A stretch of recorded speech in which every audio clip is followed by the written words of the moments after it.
made my day. What a way to make a living. Woo! I am going to be sifting again today, but I'm figuring you guys are all bored as heck with watching my sifting videos. So, here's what I'm going to have you do. I'm going to start my new investigation 2. Perfect. You can see this all right. And it's going to entail some cereal rye. I think it's called cereal rye. That's my measure cup. I've got 4 trays. 1. 2 is going to be to start. And then we're going to put down some newspapers. I'm just going to show you what this investigation is going to look like. I need a small tub. That's okay. We won't worry about it right now. The only thing is that I'm going to do, because this is the first part of the experiment, I need to get rid of some of the cereal right here. I'm going to just measure out. You know what I need to do? Well, you guys can use other different measurements. I'm just going to use this little cup right here so that we know both the same amounts of seed are used in the experiment. So, I at first did this experiment and I thought, oh, I'm probably not going to see any difference. There's probably going to have to be some sort of scientific tests done to see a difference.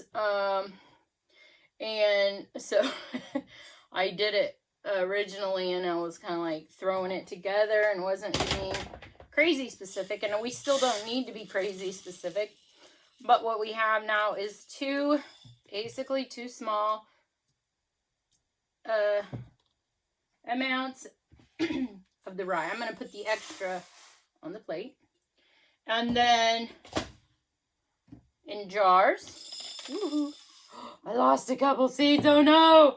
No, the experiment is still going to be fine. We don't need to, technically, since we're not going to be writing some sort of a journal article or paper. We're just citizen science here for the people. And we want to know. So, 2. Same seed, and then one of these I'm going to fill up to, let's go with 2 cups. This is actually rainwater, but I've collected it and put it in this tank. So let's go with 2 cups of rainwater, all right? Now, here's the problem. I'm not going to be able to use 2 cups of rainwater in this one, but what I'm going to do is I'll fill this little cup with castings. Now, these are sifted castings. These castings haven't been sprayed with mosquito bites or anything. They're active. They are a little bit dried down because of the the sifting process I wanted to. Now, that's a lot of castings in my opinion here, but this is going to have all the, I was looking for my coffee. I thought I had a coffee. Well, anyway, I did have, everything's a mess here. So this castings is going to go into this jar only. Okay. So then we'll add the approximately, we'll just bring it up to the 1 cup. Okay. The 1 cup. I'll see where that fell on there. That would inoculate this tray. So we don't want to inoculate the tray. But not everything's sterile anyway. You know. And so that's going to get in those seeds.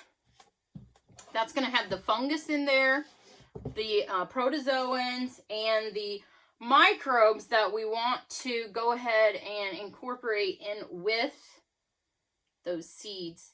So from the time they germinate, they're going to have everything there that they need in order to bring them the nutrients from the soil. And that's why we want our to make our what are called biocomplete seeds. I'm just looking for something to stir with here real quick. I just want to stir it up.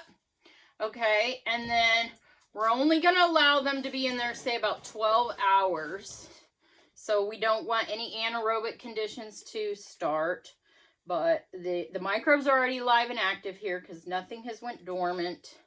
And in that amount of time, these seeds are going to soak up the water. They're going to, maybe there's rhizophagy going on in the seeds. I don't know. I'm not, oh my goodness, I am not like mad scientist on that, all that plant stuff yet. I'm getting there. All right, so that's it. That's the experiment for part 1. And then these will set overnight, 12 hours basically. And then what I'm going to do, tray 1, tray 2, is we'll filter out the water from both of these. What we'll actually do is go ahead and soak both of these with water, rainwater, because we want those moist for the seeds to germinate. And we don't want to continue to add, so we're just going to do the seed inoculant portion right now for your experiment. So we're not going to, so both of the newspapers basically have ink. We can say that the ink helped one grow better than the other, things like that. Now you might get me when we do our covers because my 2 covers are different colors. I'll see if I can find 2 of the same colored covers. I can. They're right over here. I'll grab them and I'll show you what we're doing. And you don't have to do it exactly like I'm doing, but 2 separate trays need to be used so that we don't have cross-contamination here. When we do, I'm just going to go ahead and I'll filter it through something, catch the seeds, and I'm going to just lay the seeds out on top of the newspaper, and then this one I'll filter. I can pour those, this rain, I'm going to stir this other one with a different, they really don't need anything to stir them. They can just stir around in that rainwater and soak up that water, okay? That's the only difference between these two. Then we have our vermicastings in here. So all that microbial life that we have in the vermicastings are now going to incorporate with those seeds. And when we put them on our paper, we'll see what they're able to do. Now, there is obviously nitrogen, phosphorus, and other things in that water. But that's just another reason why we can promote our vermicastings.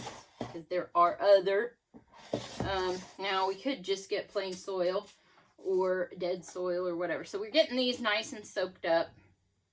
And then tomorrow, whatever's not soaked up before we add the seeds, we can dump any extra water off. Here's another thing I'm going to do just to prepare a little more. We're going to put one on the top of the seeds as well. So it's basically like putting them in a soil. So they're going to have soil on the bottom and soil on the top. Only it's just substrate newspaper. Okay, so we'll let those 2 soak while the seeds are soaking. All we're going to do tomorrow is take the covers off, and we're just going to sprinkle the seed in there. And then we're going to put the cover back on. And then on our other one here, we're going to just sprinkle the seeds on there. Okay. So we're just soaking these newspapers real good so that the seeds will have moisture. There's no way there's going to be any cross-contamination because we're in separate trays. There we go. Now everything's going to be good and wet. And then what we'll do in the seeds, we'll let them germinate. And we'll check them, say, every 24 hours. So we'll see who's germinating first and who's, how many more are germinating. One versus the other. These are some of the things we're going to look for in our investigation. Is there more germination in one compared to the other? The other thing is, I've already done this experiment once. I noticed in one of them, there was a lot more mold growth. So understand that when you put your seeds in the ground, mold can start to decompose that seed, especially when there's a lot of moisture in there. So we don't necessarily want that. So preventing the mold may be a benefit. So let's watch for the mold.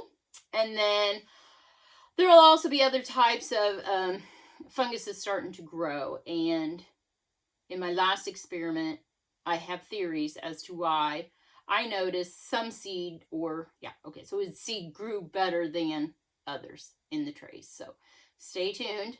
I can link in possibly in the video. I'm not sure how I'll do this. I think I'm going to just go ahead and keep you guys posted on the experiment, and then as it's going, just upload a quick video.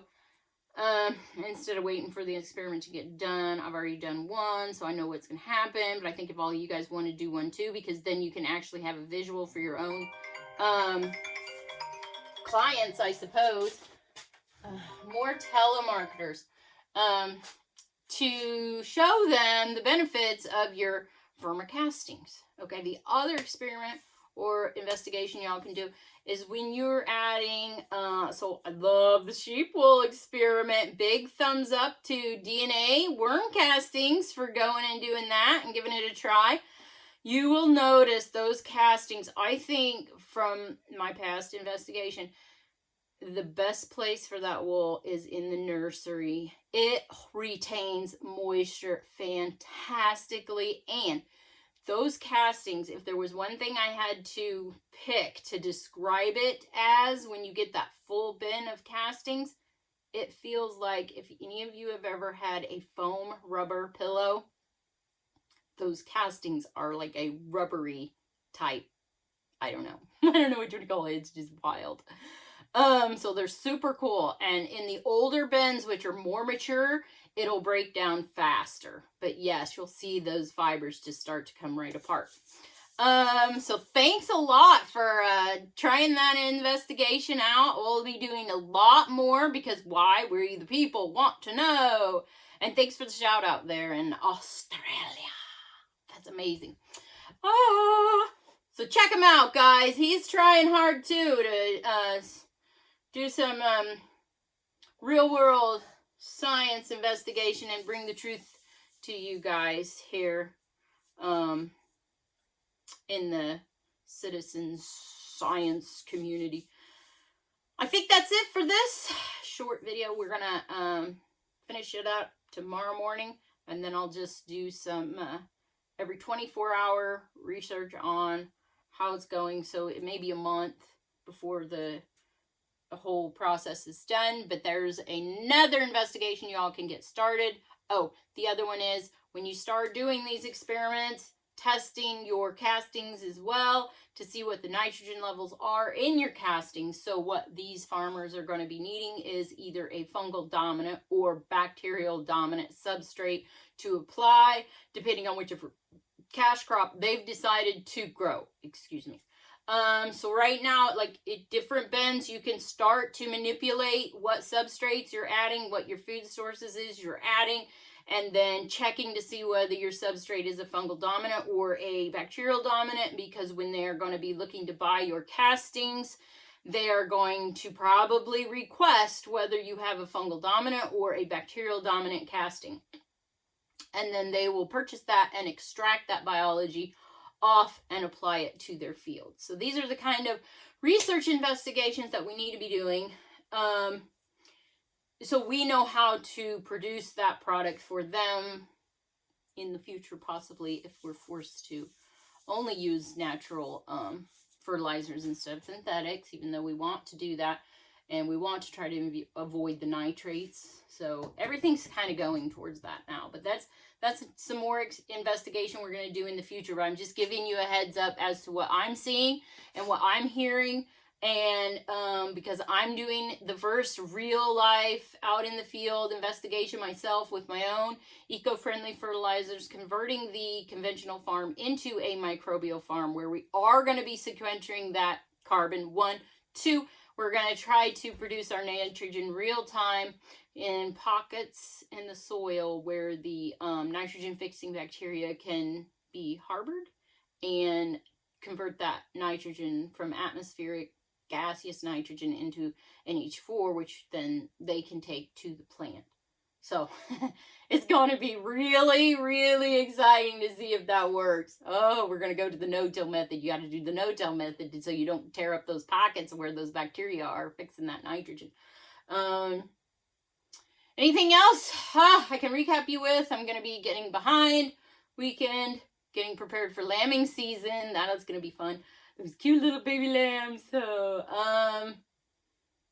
that's what you need to be thinking about in your casting. So when you start adding certain sources like your sheep wool, hair, Alpaca fibers, those are high nitrogen sources. So when you guys sell those castings, you may want to have that tested so you can show people, look, you're not just getting carbon here, you're getting nitrogen. Because, you know, if you're just feeding them the carbon all the time, the cardboard or whatever, you might not have as good a nitrogen ratio in there. And so it may be that you could bump up your price a little if you can prove to them that you've got really high nitrogen castings. Okay, I just put a bucket of my, I just called it vermicompost. It was probably made new castings into the thermophilic pile. And oh my gosh, the Soil Food Web mentor was like, oh, we are all having such a hard time finding, well, he said a high nitrogen cow poop. Well, and I know why my cow poop is so high nitrogen, which all has come back to the Soil Food Web because I'm trying to produce a very good quality product for my animals to eat. And so they're eating an alfalfa clover, very high protein, high nitrogen food source. So when it comes out the back end, my nitrogen's super high. I also pick it up super fresh, so it's not already decomposing and losing that nitrogen. And also, I think maybe the reason that thermophilic pile, oh my gosh, we turned it and boom, by the next morning, it was up to almost 160.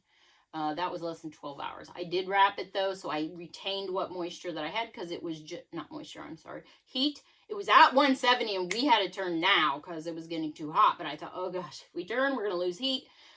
So I wrapped it that night because we're still getting pretty cold at night. So I retained that heat and it, boom, it got right. It went down to 100 degrees, boom, right back up to 160 again. So I took the wrap off in the morning. And since it's only a 60 bucket pile, our ambient temperature dropped down. So we're doing good now. But that thermophilic composting with the right ratios is, and the right moisture is powerful. That's all we got to say, powerful.